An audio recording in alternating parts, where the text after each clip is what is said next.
O senador Renan Calheiros pediu em petição endereçada ao ministro Alexandre de Moraes, do Supremo Tribunal Federal, que o ministro decrete a prisão preventiva do ex-presidente Jair Bolsonaro, caso o ex-presidente não cumpra a ordem que o próprio Renan pede que o ministro determine para que Bolsonaro retorne imediatamente ao país.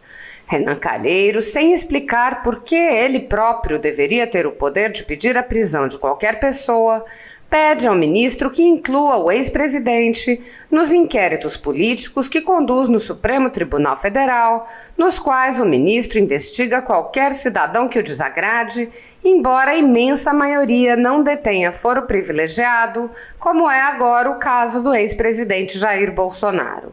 Pelo Twitter, o senador afirmou: "Volto a Brasília para colher assinaturas da CPI que investigará golpistas e aqueles que, por ação ou omissão, ajudam os... Eles incluem Bolsonaro, o procurador Aras, militares e políticos. No MDB, vou defender a expulsão do governador do Distrito Federal." Na petição, o senador alega que o ex-presidente se encontrou com seu ex-ministro Anderson Torres, o que, no imaginário de Renan Calheiros, demonstraria a responsabilidade de ambos pelos atos praticados por terceiros em Brasília. Carmelo Neto, deputado estadual eleito com o maior número de votos no Ceará, ironizou o pedido. Renan Calheiros, que é investigado por diversos crimes, acaba de pedir a extradição imediata e a possível prisão do presidente Bolsonaro. Renan é um malandro, ele sim é quem já deveria ter sido preso há muito tempo. O cidadão J. Nunes pontuou: Renan Calheiros, o homem mais santo do Brasil, quer prender Bolsonaro, Aras, Ibanez, Anderson Torres. Que vergonha esse país! Que Deus tenha misericórdia. Comentando os incidentes ocorridos em Brasília, o ex-ministro do Supremo, Marco Aurélio Mello, apontou o absurdo de responsabilizar o ex-presidente Jair Bolsonaro. Em entrevista ao jornal O Globo, Mello disse: "Os responsáveis estão no Brasil, no território nacional, considerando as forças repressivas, as forças armadas. Bolsonaro não tem o domínio dessas forças que estão na rua. Ele não tem culpa, está a quantos quilômetros daqui?" Marco Aurélio Mello apontou ainda a responsabilidade do próprio Supremo Tribunal Federal. Falhou todo mundo e começou a falha no próprio STF, quando ressuscitaram politicamente o ex-presidente Lula, dando o dito pelo não dito, quando enterraram a Lava Jato, quando declararam a suspeição do Sérgio Moro, que veio a ser resgatado politicamente pelo estado do Paraná. O que começa errado, nós aprendemos quando garotos, não acaba bem. Comentando outro pedido de prisão contra o ex-presidente Jair Bolsonaro, apresentado pela extrema-esquerda, o desembargador aposentado Ivan Sartori, ex-presidente do Tribunal de Justiça de São Paulo, apontou: "O pedido de prisão não tem o mínimo fundamento. Primeiramente, porque Bolsonaro não cometeu nenhum crime. Ele simplesmente agiu como um governante e praticou os atos administrativos e políticos que devia praticar como governante. Então, a prisão é inconstitucional e também não existe nenhuma pressa, nenhum perigo, perigo na demora ou qualquer periculum libertatis. Não tem nenhum sentido." Sartori acrescentou: "Aqui no Brasil, estamos vivendo um momento difícil de exceção em que o Supremo decide ao arrepio da Constituição. Então, pode haver uma decisão política que pode prejudicar Bolsonaro, mas tecnicamente, juridicamente, não existe."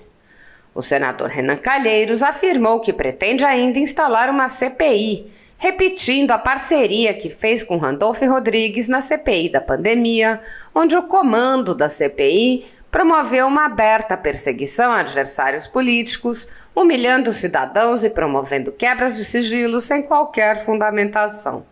Renan disse: "A situação não admite tolerância ou ingenuidade.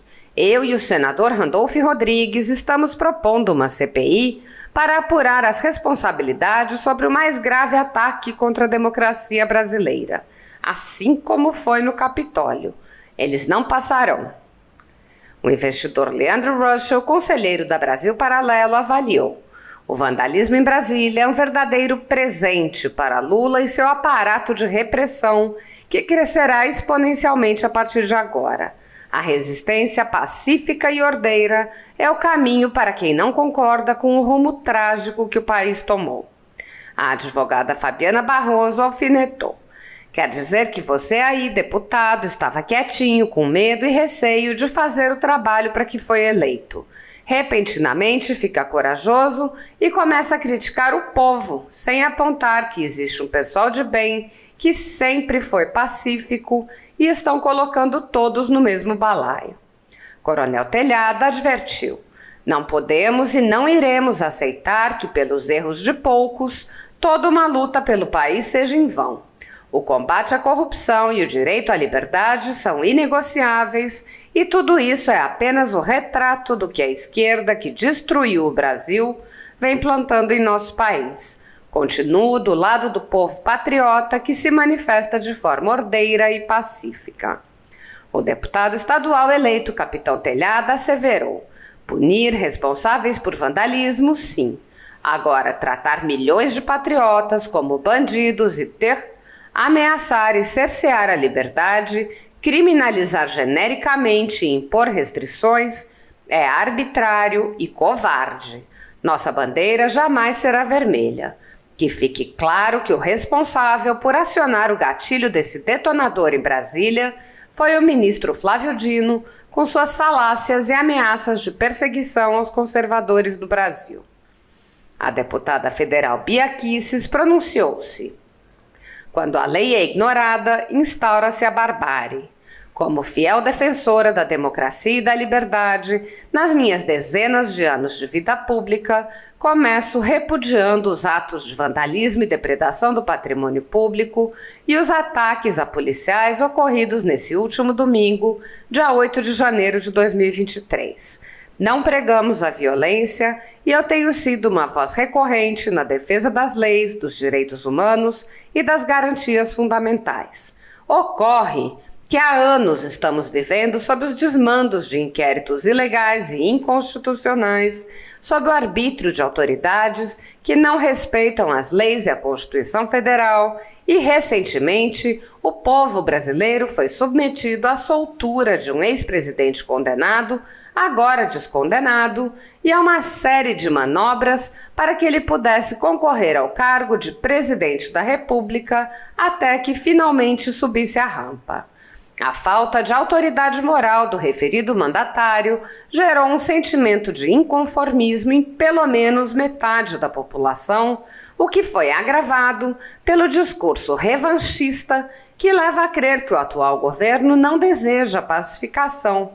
Ao contrário, prefere governar apenas para a parcela alinhada da população e utilizar a máquina para perseguir adversários políticos, tudo sob os aplausos da mídia conivente.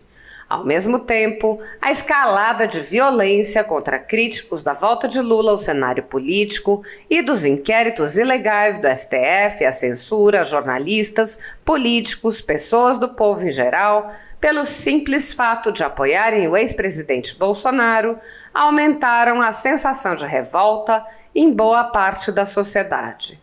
Os atos de vandalismo devem ser rechaçados, investigados e punidos nas pessoas de seus autores, na forma da lei.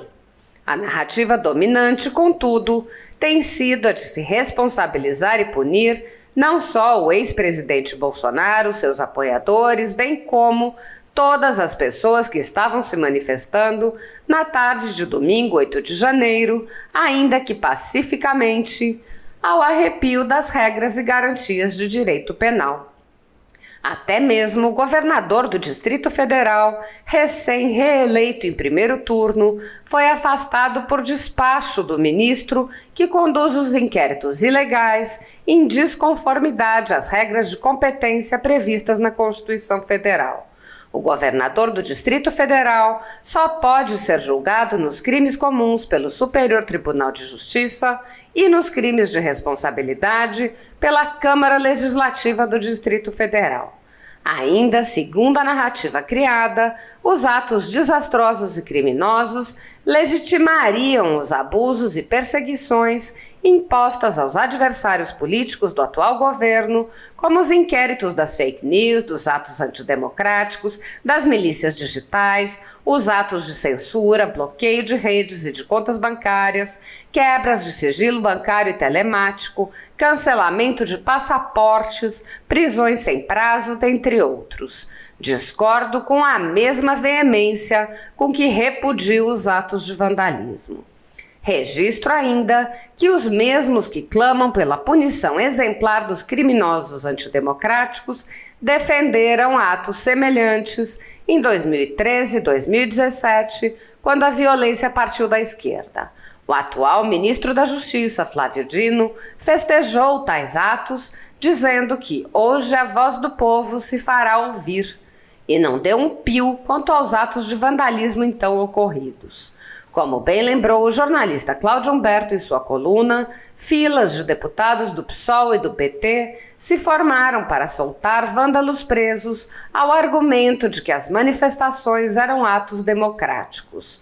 Hora de buscarmos urgentemente reverter tal quadro de descrença, o que só poderá ser feito pelo resgate das instituições hoje tão desacreditadas pelo povo brasileiro. O Congresso Nacional deve assumir a sua responsabilidade. Já passou da hora. Diante de tudo isso, ressalto a importância de uma direita unida e coesa que faça uma oposição inteligente e estratégica nos próximos anos, seguindo vigilante para garantir a implementação de políticas econômicas responsáveis, para fiscalizar a utilização dos recursos públicos e para assegurar o respeito ao equilíbrio entre os três poderes e aos princípios da República. Tenente Edgar satirizou: a esquerda e a imprensa estão criticando tanto o ocorrido em Brasília que eu estou me perguntando, será que essa turma passou a entender que invadir terras alheias, destruir plantações, invadir casas, depredar e saquear lojas e órgãos públicos é crime? O senador Plínio Valério pronunciou-se: fomos convocados para votar e referendar ou não o decreto de intervenção no Distrito Federal, como manda a lei. Enquanto isso, o ministro Alexandre de Moraes, numa só canetada, afastou o governador Ibanez. Mais uma vez, o Senado foi atropelado. Até quando vamos aceitar isso? E não é só isso. No primeiro dia de governo, através da medida provisória 1154 de 2023, Lula transferiu para Flávio Dino e Ministério da Justiça a responsabilidade pela defesa dos bens da União. É o que diz o artigo 35 da medida provisória, que também revoga o artigo 37, inciso 14, da Lei 13.844. E agora? Na CPI da pandemia, comandada pelo senador Renan Calheiros e que ele pretende repetir agora, a atuação conjunta entre a velha imprensa e o comando da CPI chamou a atenção, seja pelo apoio explícito, seja pelo acesso privilegiado a documentos sigilosos que, ao chegar à CPI, vazavam rapidamente para esses veículos. O procedimento é o mesmo observado em inquéritos conduzidos em cortes superiores. Matérias da velha imprensa atribuem um rótulo ou marca a um grupo de pessoas e isso é tido como suficiente para quebras de sigilos, interrogatórios, buscas e apreensões, prisões e confiscos. Após promover uma devassa nas pessoas e empresas, no que é conhecido como Phishing Expedition, os dados são vazados para a velha imprensa, que então promove um assédio de reputações que dá causa a novas medidas abusivas. Conforme vários senadores já notaram, os procedimentos são comumente dirigidos aos veículos de imprensa independentes em evidente tentativa de eliminar a concorrência, controlar a informação e manipular a população brasileira. Esse intercâmbio entre a velha imprensa, CPIs e inquéritos nas cortes superiores resulta em intensa perseguição a veículos conservadores independentes, como a Folha Política. O jornal, que já teve todos os seus equipamentos apreendidos a mando do ministro Alexandre de Moraes, do Supremo Tribunal Federal, atualmente tem toda a sua renda confiscada a mando do ministro Luiz Felipe Salomão, ex-corregedor do Tribunal Superior Eleitoral, com o respaldo e aplauso dos ministros Luiz Roberto Barroso, Alexandre de Moraes e Edson Fachin. A decisão não discrimina os conteúdos e atinge a totalidade da renda dos sites, com o objetivo de levar ao fechamento dos veículos por impossibilidade de gerar renda. Se você apoia o trabalho da Folha Política e pode ajudar a impedir o fechamento do jornal, doe qualquer valor através do Pix, utilizando o QR Code que está visível na tela ou o código ajude@folhapolitica.org. Caso não utilize Pix, há a opção de transferência bancária para a conta da empresa Raposo Fernandes, disponível na descrição deste vídeo e no comentário fixado no topo. Há 10 anos, a Folha Política vem enfrentando a espiral do silêncio imposta pelo cartel midiático e trazendo os fatos da política brasileira. Pix ajude@folhapolitica.org.